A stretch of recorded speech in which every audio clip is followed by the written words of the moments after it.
Thank you, Eric, for this opportunity to be with you today. Wanted to just share a little bit about how I came about to find the love languages. I really grew up in a situation, Eric, that was quite different, quite the opposite of the love languages. It was more a survival mode, that when you're in survival, you don't have any emotion except where's my next meal, where's peace, where's there going to be safety whenever you're in that survival mode. I felt like that growing up, that I didn't feel safe, especially on the weekends. We're talking on the weekend here, but I did not feel safe on the weekends. My father was a truck driver and he was gone during the week. I felt safe during the week, but when he came home, it was not good. Okay. So he and my mother dated every Friday night. I don't know how he did it, but I love him for that. And it's just something that something I had to find that was good about him, something I could love about him. And he really valued women, and I love him for that. But he wasn't very creative about the dates, Eric. He took my mother to the Maverick bar, and they over alcohol. My mother would tell all the things that happened during the week. Well, Eric, I'm number 10 of 11 children.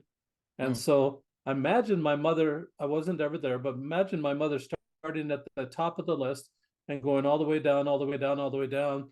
My father's getting annoyed, annoyed, annoyed, annoyed. He's ready to have that burst of anger, that Mm. flash of anger from being annoyed at all the things that my older brothers were doing. I'm sandwiched between two girls, an older sister and a younger sister.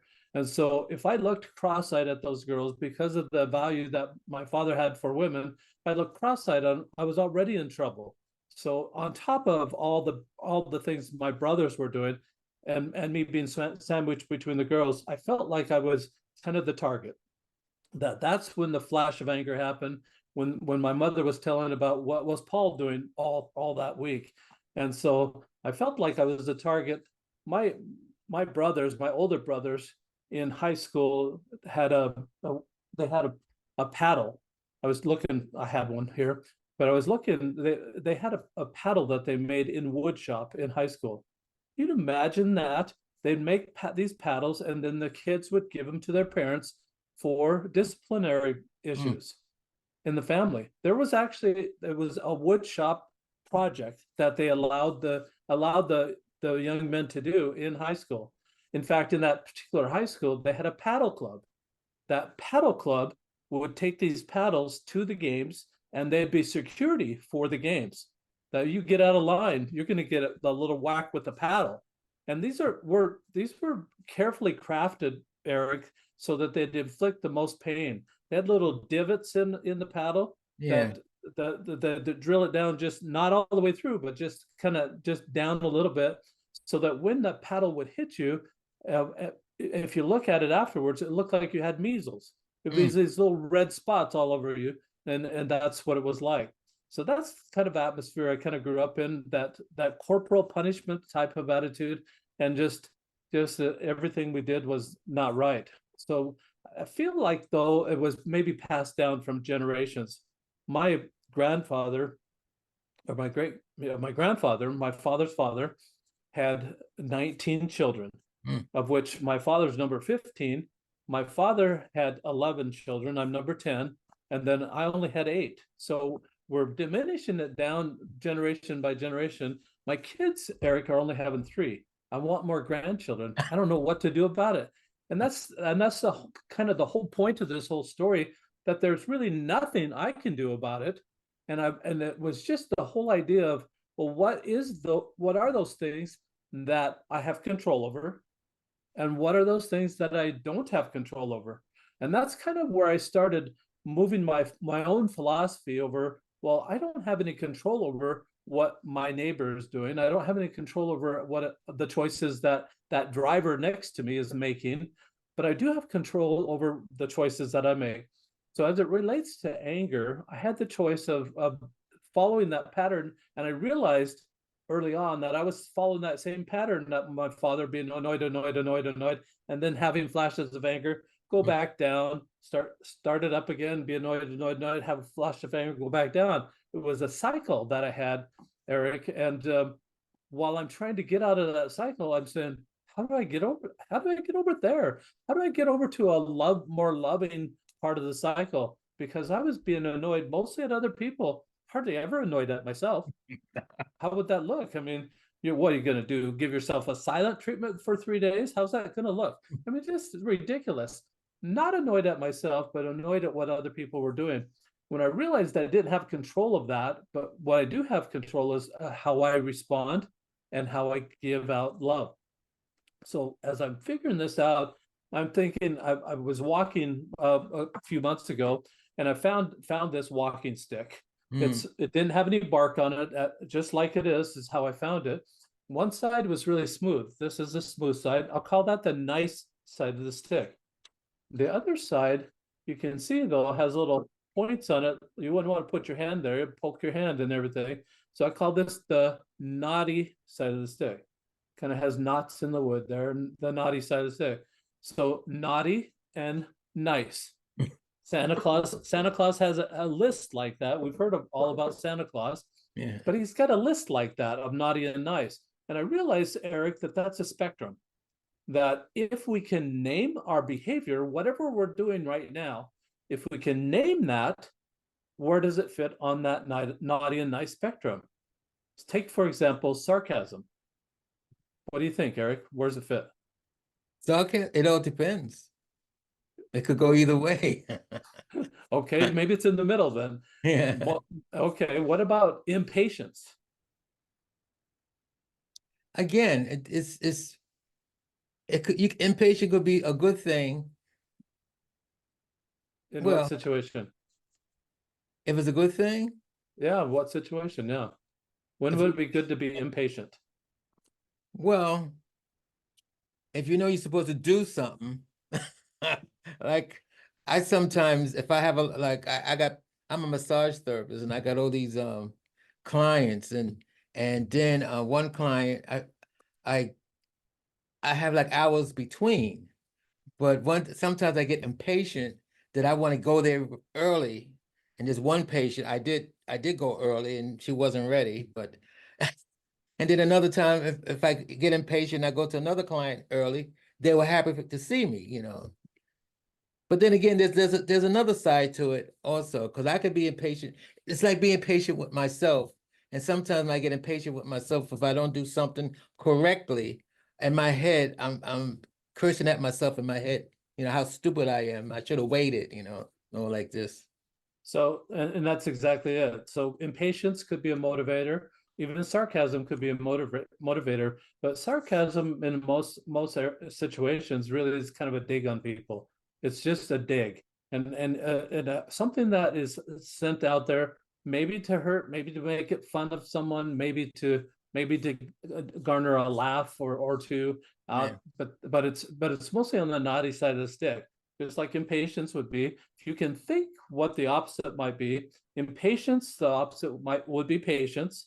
So patience was on the nice side of the stick. And this is how I've discovered this, Eric, that if I could name the behavior like sarcasm, what would be the opposite behavior? And what I came up with is someone that's genuine, someone that's authentic. And when you put those two together, put them out on the table, what trait would you want to pick up? I think you'd want to be genuine. You want to be authentic with people, not sarcastic. So sarcasm is kind of in that way would to me would be on the naughty side of the stick. So as you continue with that, you could do it with supportive or dismissive. You could do it with a lot of different things. Every word has an opposite. And if you can think of what the opposite might be, it will help hone your behavior and move you to that nice side of the stick, keep you on the spectrum. So for me, what happened is that I started naming these different behaviors that I had and said, ooh, that's not a nice behavior, because I know the opposite of that behavior. I want to be on the nice side of the stick. I want to be that nicer person. What happened with this, Eric, is I realized that I was focusing on what's wrong with people. And after I'm looking at it, I'm thinking, you know what? That's only maybe 10, maybe 20% of their personality. What about all these other good things? that I'm missing because I'm focused on what's wrong with them. I look like a magnifying glass. Yeah. Whatever you magnify is going to get bigger. Why was I focusing on their faults? Because guess what? As I'm focused on their faults, what are they going to focus about me? They're also probably going to focus on my faults. Who wants that? Why would anyone choose to do that? So I started to figure out, well, if I focus on what's right about that person, what I can love about that person, maybe they're going to do the same to me. Maybe that reciprocity of feelings is going to come back my way. So I said, well, how do I move from that naughty side of the spectrum of focusing on what's wrong with that person to that nice side of the spectrum, focusing on what's right with that person? And as I'm reading through it, I'm reading books about love. And I read the color code. Color code gives you a color of red, yellow, blue, or white to kind of to tell you what personality you are. It really didn't give you the idea of this is how you can alter that, but it says you're stuck with it. If you're born with it, you're stuck with it. So I thought, yeah, you know what? I don't want to continue this generational thing of anger. I want to move on. I want to be a nicer person. So how do I do that? So I set that aside and then started reading the five love languages. And I really liked the five love languages for a couple of reasons. One, Gary Chapman, the author of the five love languages, is a Baptist pastor. And as a Baptist pastor, he would have couples come in for counseling. The husband would say something like, well, I'm sending love her way. She's not seeing it. And the wife would say something like, well, I'm sending love his way. He's not seeing it. They were like ships passing through in the night. They weren't seeing each other. So Dr. Chapman thought, well, what is it that you're sending over to her that she's not seeing?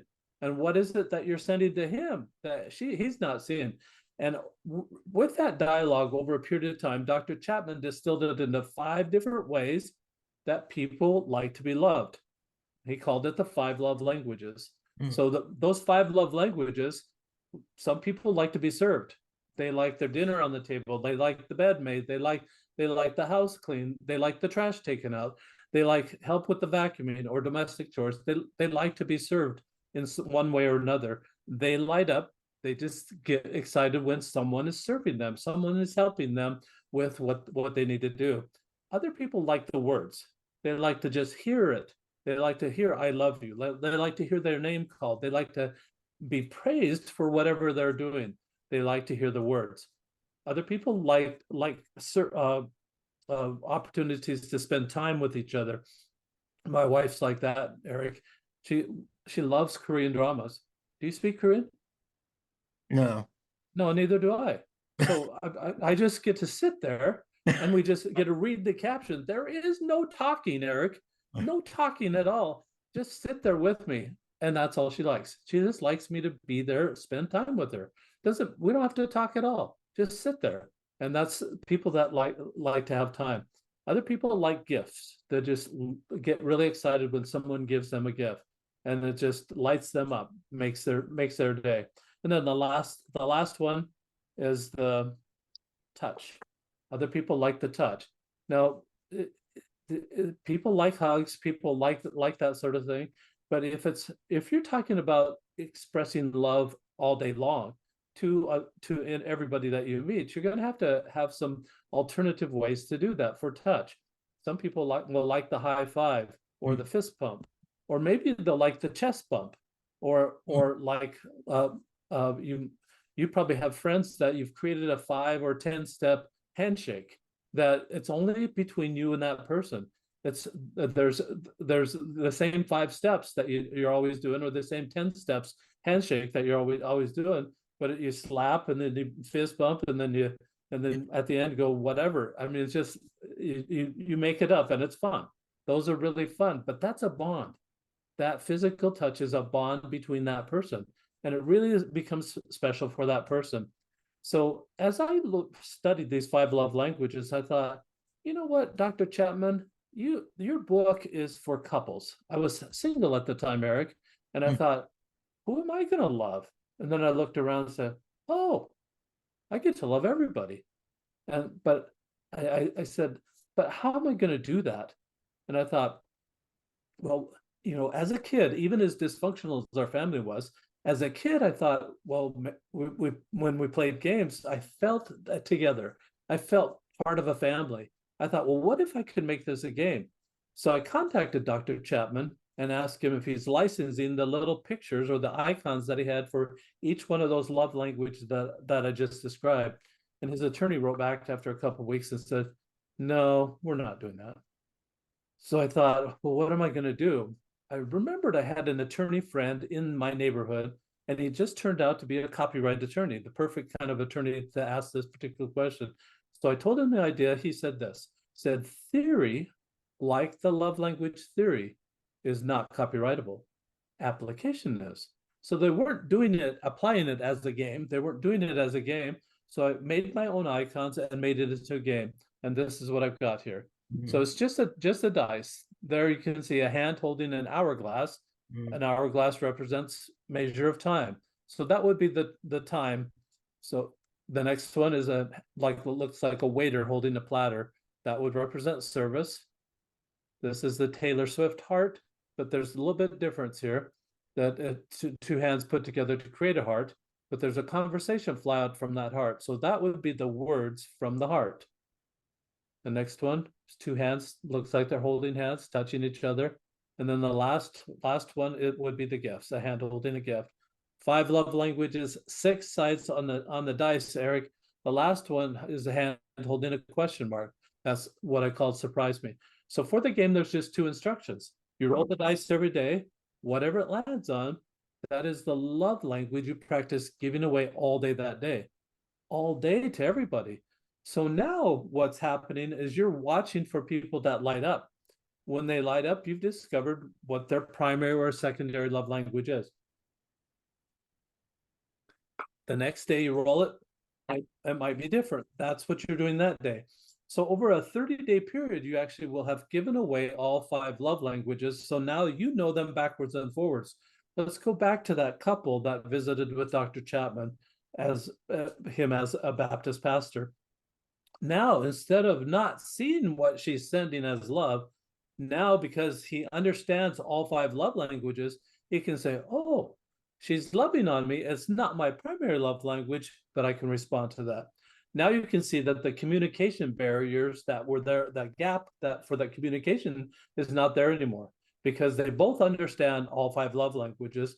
They both can see when the other is sending that love language and how to respond when and react when that happens.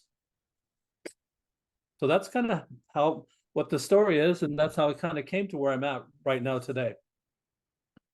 So those little dice, you sell them? I do. Oh. So I created them. I actually have them manufactured in Poland. Polish people are known for their artisanship. They great for pottery and for that sort of thing. This is a hand etched acrylic is what it is. So I sent them the artwork and they were able to do it. They actually did it for about 1/3 of the price of any dice manufacturer in the United States. So I felt like that includes postage and tariffs, all that included, still only 1/3 of the cost of a U.S. manufacturer. So yeah, those are for sale. In addition to that, Eric, I put together a book called The Role of Love.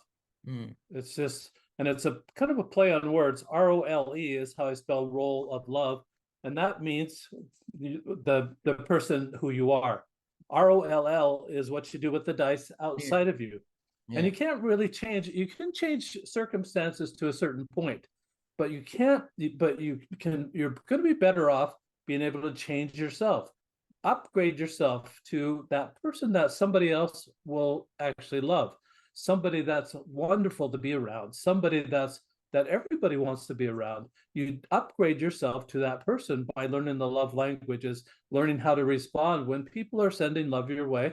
You can send love right back. The focus, though, Eric, and the whole beauty of this thing is that you're sending love out all day long. Now the focus is love. What's right about that person? And it for me, it was therapeutic, because I had all this negativity about my father. and about my family and about growing up. And to forget that, what do you have to do? Well, I have to focus on what did I like about that. And I found things about my father that I liked. And I found things about my mother that I liked. And I found things about my siblings that I liked. And it engendered some peace and some tranquility there that I never had even growing up. And it improves the relationships when you can focus on what's right about that person. Everybody wants to know how wonderful they are, but help them understand. Some people don't know that they've got a great smile. Some people don't know they have a nice little giggle. In fact, this morning, as I was talking to an individual at a business that I was at this morning, that individual just lit right up when I told her that she had a great smile. I wasn't flirting with her, wasn't doing anything like that. But it's someone that I'd met before, someone I'd seen before in that business situation, and nobody had ever said that to her. And we're afraid. Maybe we're afraid to talk like that, to express that, to just they may think it's sexual harassment. It's asexual. It's not that at all. It's the decency of a human being. And I want to really talk about this, Eric, a little bit, because this is what your podcast, as I understand it from your profile, is all about, is that we erase those lines of well, I'm a Republican or I'm a Democrat or I'm this or I'm that. Just quit it. Quit all the labels. Quit all that defining of, say, well, I'm a Utah. It doesn't matter. If you're a person, you're deserving of love. Every person is deserving of love. And the sooner that we can see that as a people, as a neighborhood, as a community, as a state or nation or the world, as soon as we can see that and understand that they're going to have needs, we can start treating one another with a lot better kindness. This is a better way to do it than trying to define yourself with labels. Don't do it. It's going to get you into a lot of trouble. And I've got a daughter married to her wife, and I've got a son that's not married. I have a brother that unfortunately passed away. He was in a gay community and was swimming to a in the Columbia River and drowned in the Columbia River when he was 24 years old. But I've been around that labeling, and it just does no good for anybody. Absolutely nothing. Well, I find that it's interesting to talk about labeling. I wasn't really into labeling. I remember growing up and I was a fat kid when I was growing up. And of course, when you're a fat kid, you get picked on and everybody's big fun of you because you're fat, because you can't play sports, you can't do this, you can't do that. Those And people better be careful though, because you'll sit on them. You know? well, those who were my friends used to tell those bullies to leave me alone. I might sit on them. There you But go. the thing, as I grew up and as I got older, I noticed the labels more as I got older. Mm. And I don't like the labels either. And I don't want to get down on the gay community because they came out with now they got new labels, more labels. And I'm like, a person is a person, period. Exactly. And why you gotta call he, him, or he? It just leave them alone. They are a person. And then that's like because I was thinking when they came up with those labels, sometimes I get on the phone and I'm like say tech support, and the person on the other end might call me a man, a madam. I'm not a man, but I guess they don't know. So I don't get upset. They just don't know. Because I'm on the phone. They don't know what I look like. They're going by my voice. I mean, sometimes uh, I'm not gonna get upset about it. And people get so sensitive with stuff like that. And I don't know. I mean, we do Well, need more. What we do need in this, there was a song called "What the World Needs Now Is Love." That's an love, old sweet love. song. Love, sweet love. I agree. We need a lot more of that. And so that's just my plea to your audience, Eric, and yourself, that we just need to focus on being the best ourselves being the best, because that's all we have control over. We have the ability to send out love all day long. And all day we're watching for those love opportunities. Forget watching for that person that's going to cut you off and what you're going to say. Quit thinking about what you're going to say to that person that's going to cut you off in traffic. Quit thinking of that person that might be obnoxious in their own way. There are a lot of good people. Don't spend your time with the people that are like that. You don't have to. There are so many good people out there, so many people that have good traits, and so many people that are trying to express and send out kindness. You don't need to spend any time with people that are mean. You don't. You absolutely don't. And I think that if we can move towards just focusing on trying to find something good, even about that mean person, find something good about them, try to change their attitude. Because I've found, Eric, in my observations, that if you're sending out meanness, unkindness, and just trying to help people have a bad day, guess what they're going to do to the next person? They're also going to send it down the line, and it's going to be mean all the way down the line. The same thing, though, happens if you send out kindness. If you pay it forward and send out that kindness, and and you light somebody up, you make their day by doing something kind for them or saying something kind, you're making their day. That's how you discover what they like for their love language. And you keep a mental note of that so you can do that again for that particular person, maybe a different day. But you made their day. Now they're going to go around and try to make somebody else's day. They're in a good mood because you helped them have a better day. That's really a better choice. When we're looking at the spectrum between naughty and nice, or good and evil, or whatever you want to call it, there's a lot of different spectrums that you can call it. But when we're looking at that spectrum, we need to focus on those things that are nice, those things that are loving, those things less, not the things that are angry, not the things that will make us angry, or not the angry types of behavior that people have. The road rage is nasty behavior. Try to look at a courteous driver would be the opposite of that.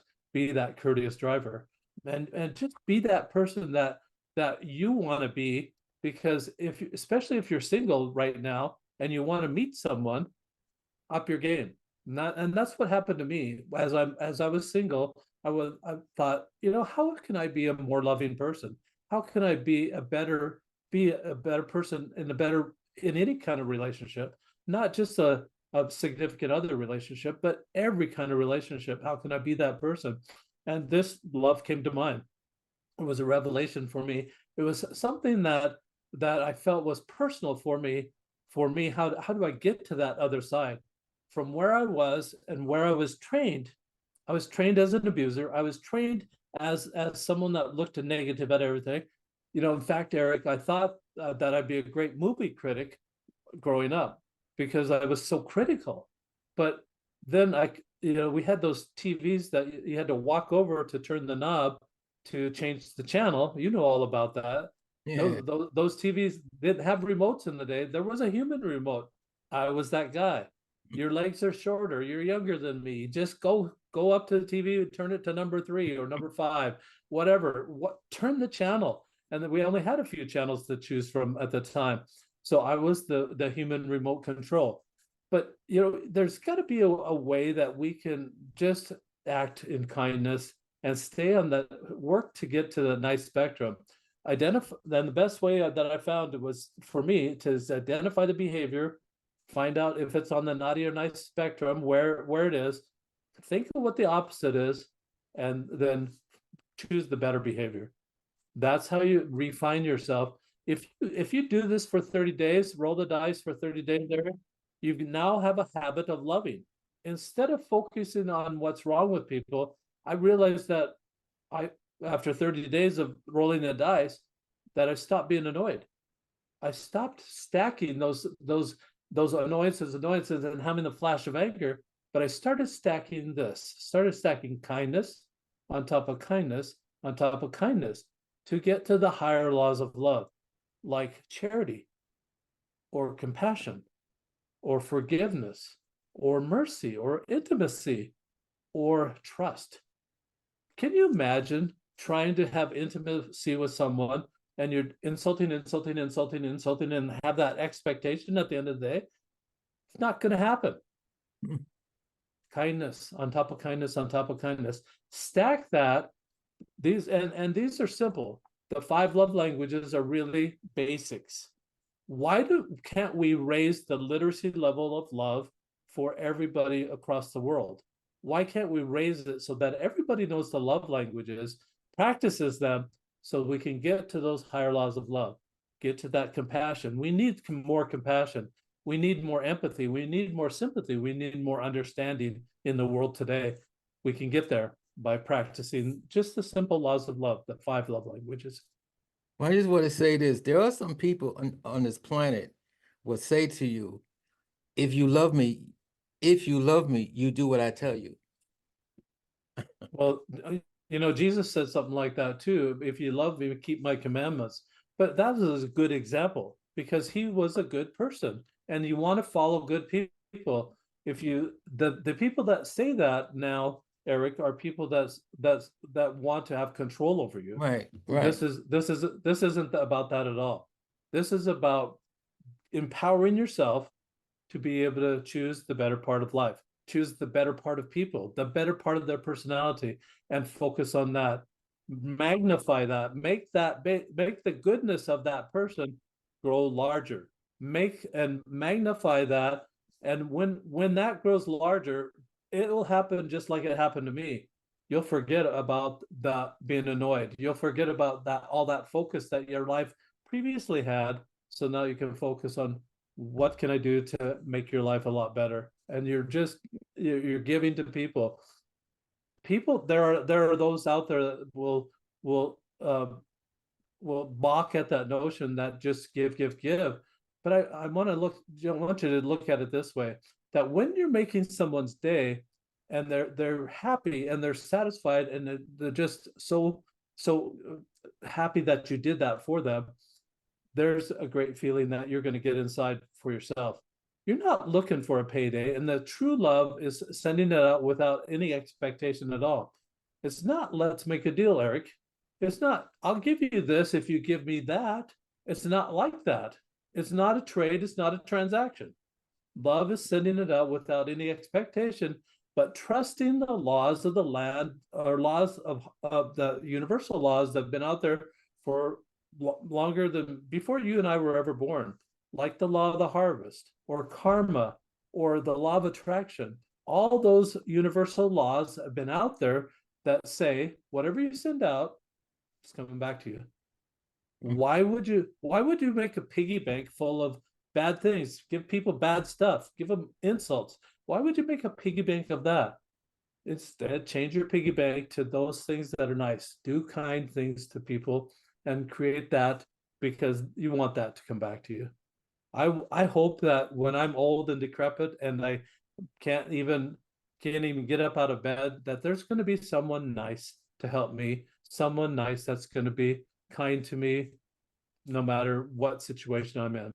I need that. I know I'm going to need that. Put it in the bank. We're all going to need it. We're all going to need it. Put it in the bank today. There's you can never send out too much kindness. There, you really can't. Yeah. So how would my audience know how to get the dice and the book? That's a good question. Thank you. So they can go to my website. It's called roleoflove.com, ROLE of love.com. And they can get the dice. I've got a book. I also have a journal so that you can record what you rolled, opportunities you saw to love in that way, what you did about those opportunities. It becomes a love journal, something that you can pass on for generations. You're gonna, I wish I would have had a love journal from my own mother or my grandmother. Instead, Eric, I got a journal about the weather. The weather 60 years ago. Here's what the darn weather was 60 years ago. Tell me what there was to love and what you did about it. I would have loved a journal like that. But they can get it all at the website, Role of Love, ROLE of love.com. If they like listening to the audible version of books, the audible version is available on Amazon. But you'll want to type in my name, Paul Zolman. You don't want to type in Role of Love, because you're going to love this, love that, love a million things off of Amazon. type in Paul Zolman, it'll come right up, and then you can choose the Audible version of the book. Okay. Well, thank you for being on on my podcast today. Absolutely, Eric. It's been my pleasure. Thank you so much for inviting me.